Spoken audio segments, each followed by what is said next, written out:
Do you still believe that waking up at 2 a.m. is the fault of the water you drank before bed? The truth is much darker. There's a hidden, silent trigger that activates every single night inside your bedroom, and you've never noticed it. I'm Dr. Ana Esperanza, a physician specializing in men's health and sleep disorders. And today, I'll expose the 5 invisible mistakes that are reprogramming your body to wake you up in the middle of the night. And at the end, I'll reveal the number 1 adjustment, simple yet powerful, that can transform your entire night.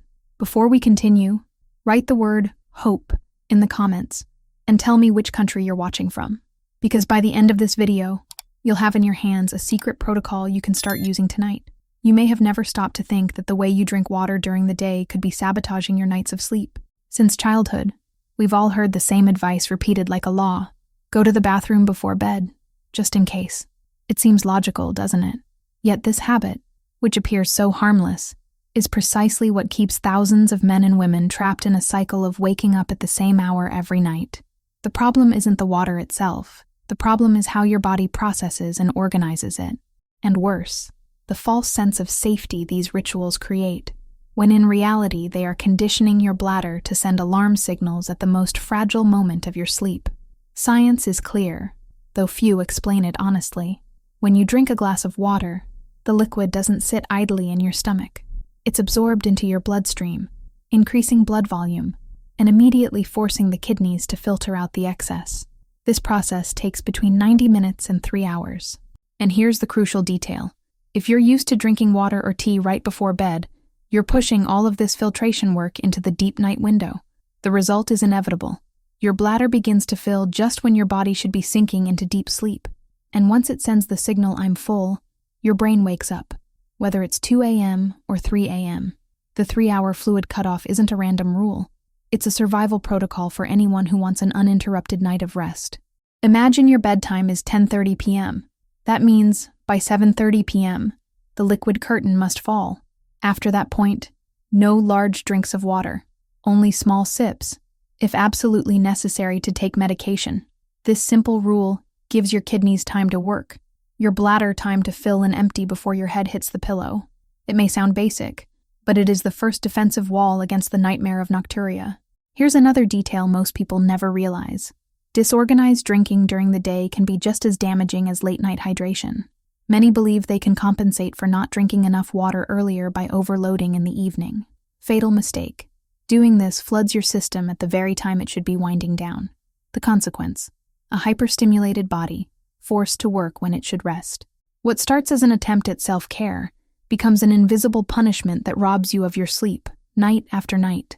Now let's talk about the second big mistake, the famous just-in-case pee. This ritual, repeated like a mantra, seems so innocent that hardly anyone questions it, but it is exactly what creates a psychological and physiological trap. Each time you insist on going to the bathroom just in case, even without a real urge, you are training your bladder to become more sensitive. It's like conditioning an alarm system to go off at the faintest sound. The result: at 2 a.m., even if you only have a few drops of urine, your brain receives a false sense of urgency. The body learns to live on alert, and sleep becomes a battlefield. The double voiding technique breaks this cycle. Going to the bathroom once before bed is often not enough. You need to really empty your bladder. First, go about 30 minutes before lying down. Sit, relax, breathe deeply, and allow your bladder to empty naturally. Then get up, walk around, brush your teeth, prepare your bed, and just before slipping under the covers, go again. That short interval allows residual urine to drain into the bottom of the bladder and be expelled on the second attempt. It may sound minor, but it can mean the difference between 5 straight hours of sleep or waking up after just 2. Studies confirm that residual urine volume is one of the biggest culprits in nocturia. Just a few milliliters left in the bladder can trick the brain. And as we age, the coordination of the muscles that control urination becomes less effective. That means many people believe they're empty, when in fact they're carrying a hidden trigger waiting to go off during the night.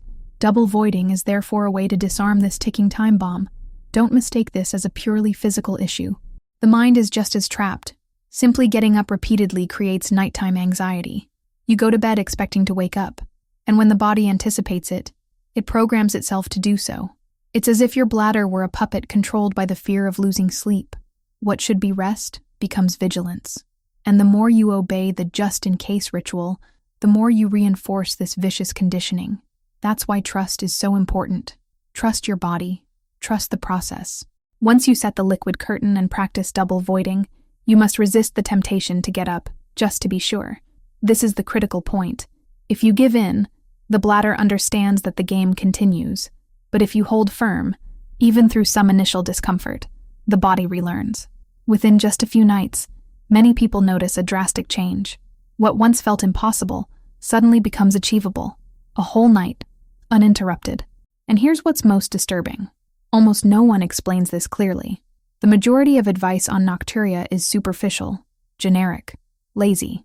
Telling someone, "Don't drink before bed," is useless. The real secret isn't simply cutting fluids. It's knowing exactly when and how to cut them. It isn't just going to the bathroom once. It's understanding how your body works so you can ensure a complete emptying. That is the difference between useless tips and clinical protocols that actually transform lives. Now imagine this. It's 2 a.m. You stir in bed, but this time you don't feel the familiar pressure urging you to get up. Your body is calm, your bladder silent. You take a deep breath, and instead of leaving your bed, you drift back into sleep. The clock advances to 6, 7 in the morning. Waking like this is not a luxury. It's how it should be. And it only becomes reality when you break the invisible cycles that have been fueled by seemingly harmless habits. But there is something even darker. Because even if you apply these two strategies, cutting fluids 3 hours before bed and practicing double voiding, you may still wake up at 2 a.m. And the reason has nothing to do with the water you drank. It's an invisible, silent enemy hiding in every corner of your environment. You can follow all the rules, and yet it will still be there, waiting for the perfect moment to sabotage your night. You might think the only link between your diet and your bladder is the amount of fluids you consume. But the truth is, what you put on your plate at night can be even more dangerous than what you pour into your glass. Most people, convinced they're making healthy choices, are unknowingly creating their own sentence of restless nights. And this happens because many foods that look harmless are, in fact, disguised diuretics that push your body to produce more urine right when it should be resting. Take tomatoes, cucumbers, celery, vegetables praised in every diet, recommended as the perfect light dinner. The problem? They all stimulate your kidneys to work harder, draining extra fluid. Now imagine eating a large salad with these ingredients, convinced you're doing something good for your health, when in reality, you're setting yourself up for a bladder that will wake you at 2 a.m.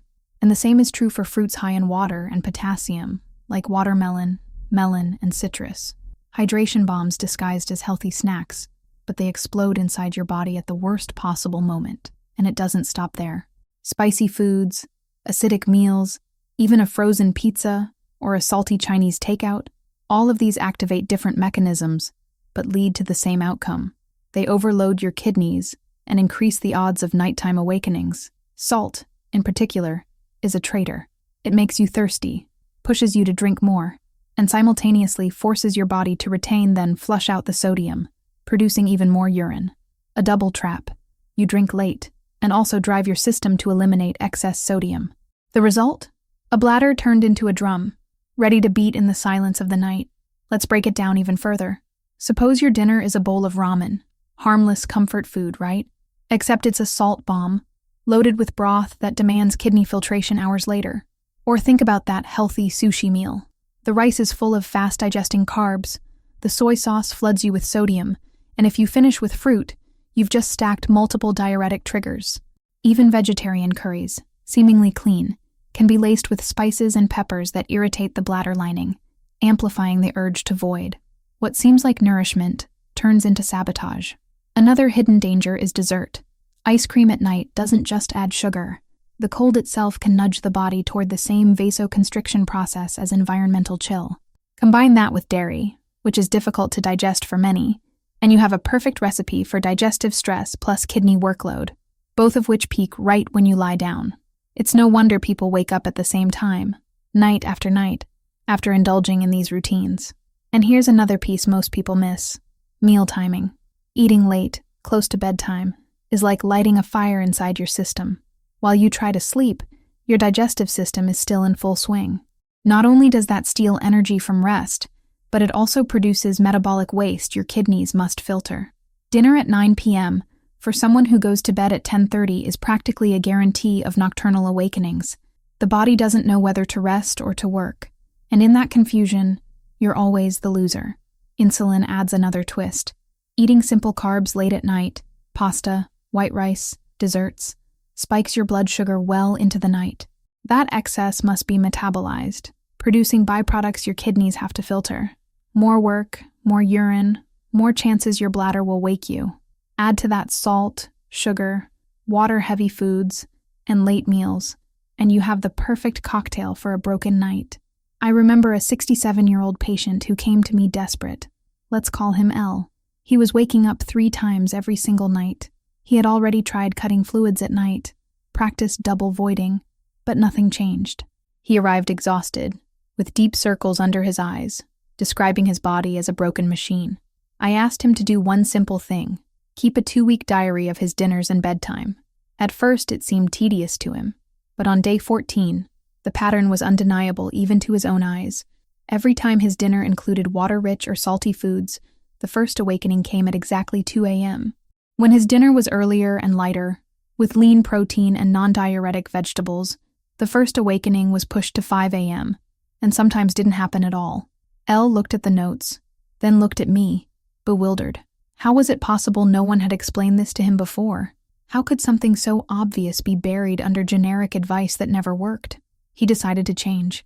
He swapped out his nightly salad for cooked vegetables, moved dinner to 6 p.m., and when he felt hungry later, he grabbed a handful of almonds. In less than a week, he confessed he had gone from 3 awakenings to just 1, and often that single awakening was close to the time he would normally get up anyway. His wife later wrote to thank me. For the first time in years, he wasn't wandering like a ghost through the house in the middle of the night. And Elle is not alone. Another patient, a woman in her early 70s, discovered her innocent evening fruit salad was the main culprit. She loved citrus and melon, believing they were healthy options, but once she cut them out after 6 p.m., her awakenings dropped by half. These are not isolated cases. They are patterns, repeated in household after household.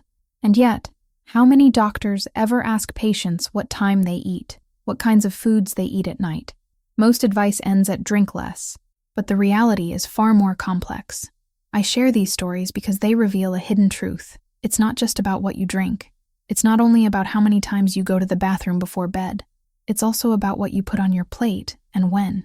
How many times have you thought you were being healthy by eating fruit at night, not realizing that very fruit was the trigger for your awakening?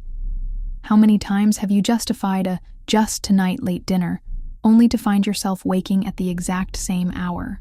And here's what's most disturbing. Even people who correct these habits, cutting salt, eating earlier, avoiding hidden diuretics, still wake up. They change everything, and yet the night remains broken. That reveals a cruel truth. It's not enough to fix fluids and food. There's a more subtle force at work, one that has nothing to do with what you ingest, but with the very environment you're trying to rest in. An invisible, silent enemy that tricks your kidneys and bladder into producing urine without any real need. Even if you correct everything else, there's still an enemy in the air, right there in your bedroom, waiting to force you out of bed. You might think that after correcting your hydration schedule, your bathroom habits, and even your diet, you would finally be free from the torture of waking up at night. But there is another factor, silent and treacherous, lying in wait. A trap set not by what you drink or eat, but by the very environment where you try to rest. That enemy is cold. It sounds almost absurd, and yet science has documented it for decades. It's called cold-induced diuresis, and it is one of the most overlooked but powerful triggers that can sabotage your sleep. Here's how it works. When your bedroom temperature drops below the ideal range, your body activates an ancient survival response to protect your vital organs. Blood vessels in your arms, legs, and skin constrict, pushing circulation toward your core. This process is called peripheral vasoconstriction. By redirecting blood, your body keeps your heart and lungs warm, but it also increases central blood pressure. Your kidneys, sensing this surge, interpret it as fluid overload. And how do they react? By filtering more fluid, producing more urine. In other words, just sleeping in a room that's too cold tricks your body into filling your bladder, even when it doesn't need to. The very air around you becomes an accomplice in your nightly sabotage. And you don't need a harsh winter to experience this effect. Even mild nighttime drops can activate the mechanism. Feet, in particular, are a critical trigger. Cold feet are like switches for vasoconstriction. Yet many people underestimate them, thinking, "I'll get used to it." But the body doesn't negotiate with the cold. If your skin senses chill, the cascade begins, and your kidneys obey. The result: another unnecessary awakening, right on schedule. This is why details that seem insignificant, socks, pajamas, blankets, are in fact decisive. Wool socks can save a night. Breathable fabrics like cotton or bamboo can regulate heat without trapping sweat. A room at 18 to 21 degrees, 65-70 degrees, is considered optimal, but for older adults with poorer circulation, 20-22 degrees C may be safer. Meanwhile, synthetic sheets or a draft from a poorly sealed window can undo everything. Think about it. Maybe it's not your bladder, your prostate, or your kidneys. Maybe it's simply a gust of cool air across your feet at 3 a.m. Now let's talk about another invisible enemy, your sleeping position. Many believe sleeping on the back is natural, even ideal, but almost no one realizes how damaging it can be for those struggling with nocturia. When you lie supine, all the weight of your abdominal organs presses down on your bladder. That constant pressure creates a false sense of urgency, sending signals to your brain that the bladder is fuller than it really is. The result? Another 2 a.m. awakening, triggered not by need, but by posture. It doesn't stop there. Back sleeping also worsens snoring and sleep apnea. When your airway collapses during an apnea episode, oxygen levels fall and carbon dioxide rises. Your heart stretches under the stress, releasing a powerful hormone called atrial natriuretic peptide, ANP. Its job? Tell the kidneys to excrete sodium and water. In other words, to make you urinate. That's why so many undiagnosed apnea patients complain of constant nighttime bathroom trips. Their bladder is only the messenger. The heart and lungs are the real culprits. Side sleeping, particularly on the left side, can be transformative. This position relieves pressure from the bladder, improves circulation, and keeps the airway more stable. But it's not enough to just roll over and hope. Alignment is everything. A firm pillow between the knees prevents the upper leg from sliding forward, which would twist the pelvis and reapply abdominal pressure. The right pillow under your head keeps your neck aligned with your spine, preventing airway collapse. Too low, and your head droops, narrowing your airway. Too high, and your neck bends upward, straining muscles and again compromising breathing. Precision here determines whether your night is peaceful or shattered. These adjustments may sound small, but their impact is massive. They reduce abdominal pressure, calm false bladder signals, stabilize breathing, and relieve lower back tension that could otherwise wake you. And when it comes to uninterrupted sleep, there is never just one villain. It's a system of gears, and if even one slips, the entire mechanism fails.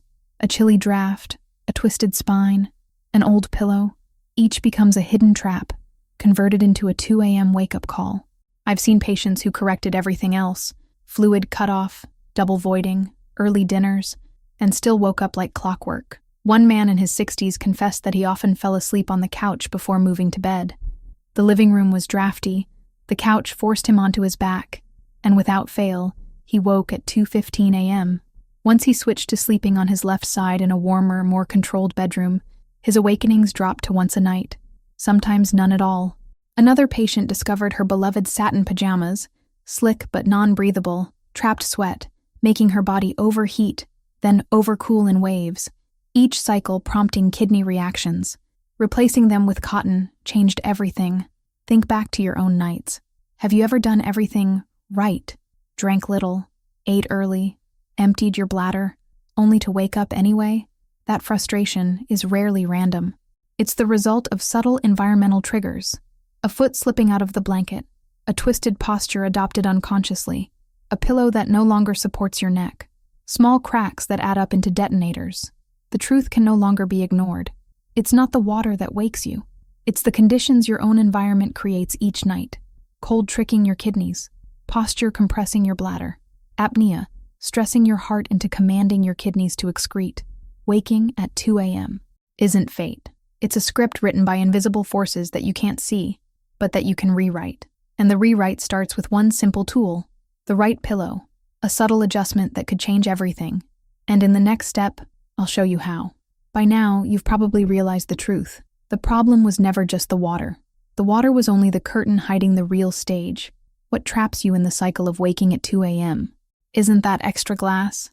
It's a set of invisible conditions silently reprogramming your body against you. And now, it's time for the final truth, because there is one simple adjustment, almost trivial in appearance, that makes the difference between fractured nights and nights of deep, unbroken rest. That adjustment is the correct sleeping position, supported by the right pillow. It sounds too simple, but it's powerful because it strikes at the heart of the problem. When you sleep on your side, preferably the left, the weight of your abdominal organs no longer presses against your bladder. Your airways remain more open, circulation improves, and your nervous system calms. Place a firm pillow between your knees, and your pelvis stays aligned, your lower back protected. Adjust the height of your head pillow, and your neck stays level with your spine, preventing airway collapse. Too low or too high, and you twist your airway, inviting snoring, apnea, and false bladder signals. Get it right, and your body rests in harmony. It's an anatomical alignment, a cocoon that silences false alarms from your bladder and gives your body the conditions it needs to dive into deep sleep. Not magic, not luck, pure physiology, applied with precision.